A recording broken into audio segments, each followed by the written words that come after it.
Short title: California, where the gold wasn't the only thing stolen. California out here branding itself as the progressive promised land, Hollywood lights, Silicon Valley riches, and freedom for all. But let's rewind the reel, baby. Before the red carpets and tech checks, California was running a plantation in disguise. It was never the South, but it sure learned from it. Start with the 1800s.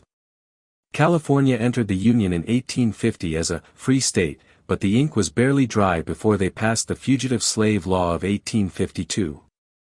That law let enslavers drag black folks back into bondage, even if they'd escaped to California thinking they were free.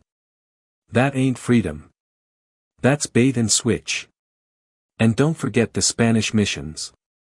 Indigenous folks weren't the only ones caught up in that forced labor pipeline. Free black people in early California were treated like suspects by default: no land rights, no vote, no peace. And when the gold rush hit, black folks came chasing opportunity, but got stuck cleaning up after everybody else's payday.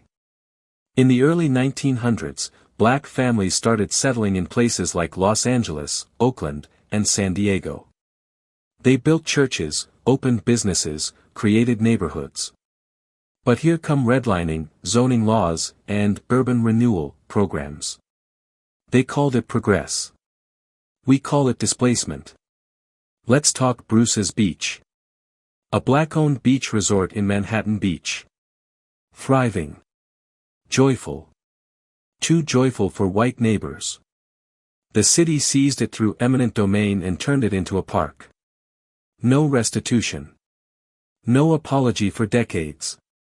That's theft with a smile and a city council seal. Fast forward to the 1960s.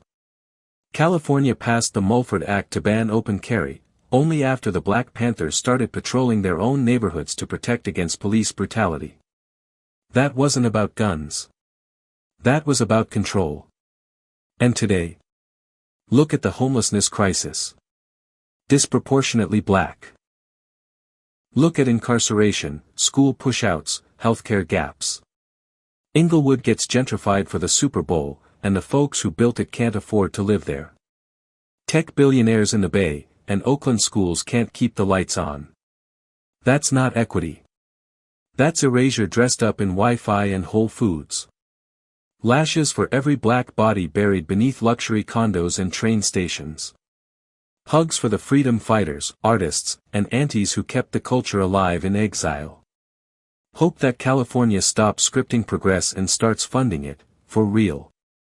Because if this is the dream, then somebody needs to wake up.